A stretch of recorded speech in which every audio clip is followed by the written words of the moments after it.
Anyways, the topic of today's video is, what do you do if somebody that you don't want back in your life has come back?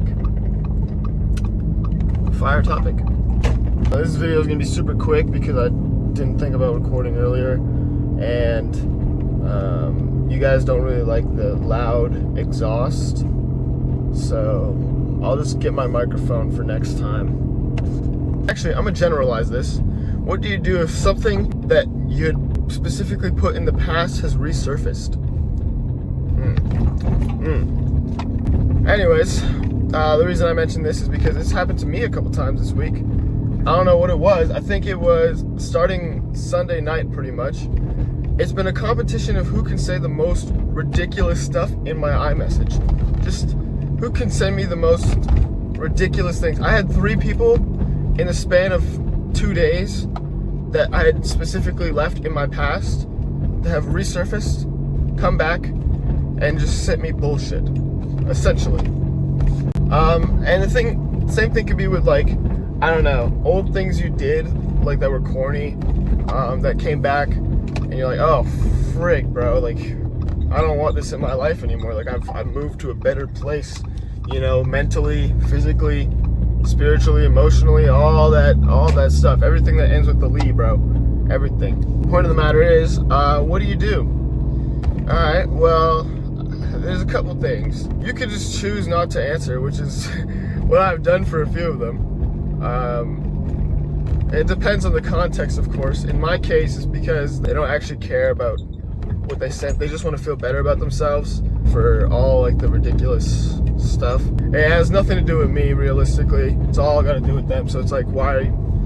I don't know. When I put them all in my past and just, like, said, I don't want to deal with you anymore, I moved on quite fairly quickly, actually. And it was just like, I did not need to talk to you to figure it out, bro. You know what I mean? Essentially, what you do is you can choose to ignore it, but, like, write it down in your own journal or something like that. You know, get it off your chest if it really bugs you. Okay, it's technically my... See, I don't get is people who go absolutely primate at a 4-way stop. See, this is like... every time I get to a 4-way stop, everyone else around me goes back to monkey stage, and I just don't get it. I just don't get it. Anyways, so you can choose to ignore it, you know, not say a thing, and then write it down in your own journal if it bothers you or something, or I don't know. It shouldn't, I mean, it depends on the situation. But if it bugs you enough, then write it down.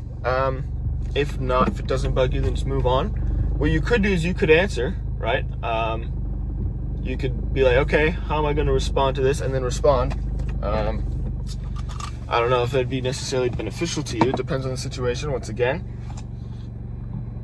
And what else? You can also just acknowledge it and be like, I don't really want to deal with this, but, you know, it's come back from the past, so I just got to put it back. Like, you know what I mean? Unless you really just wanted it to come back, in which case you wouldn't have left it in the past in the first place. So if you don't want it, then just put it back. It's like, if you don't want to buy something, you could always put it back on the shelf. You don't have to bring it to the cashier and say, should I buy this? If you don't want it, then just put it back on the shelf. So essentially, those are my tips to you. Put it back. If you really want to acknowledge it, then you can, you know, go and do that. Depends on your situation. If it's like, I don't know, a terrible loop that you made and it's resurfaced, like a loop you made in 2020, just sounds horrible. It somehow made it back into the public eye. They sent it to you, like, what's this, bro? You're like, oh my gosh, bro, this is when I started. They're like, it's buns. Then, you know, there's that. I know it's probably happened to some people. If you posted a kit on Reddit when you, like, first started, which is, like, a bunch of people did that. If you posted a kit on Reddit when you first started, and it's got all your original loops, and they just sound horrible, and someone, like, found them, yeah. Theoretically, people could do that if they looked up my old producer name before it was Jack Zorana. If you looked up, I'm not going to tell you what it is, but if you looked it up, you could find out. And then you'll probably find my old loops. Yeah, my old loops. I've been making loops for a minute, bro.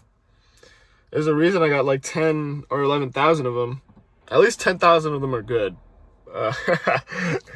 Uh, but the other ones are just not usable, bro. At least the ones from 2020, they're not usable in the slightest bit. So, anyways, that's my 2 cents. But you know, take 2 cents with a grain of salt because the penny is worth nothing anymore. So, it really depends on your situation. But you know, that's my advice. Just put it back in the past if you need to. If you want to keep it, then keep it. Like you got to use your discernment. Use your discernment. In my case, I don't think I'm gonna be interacting with any of these. Futile conversations, man. Futile conversations. Oh crap! I missed.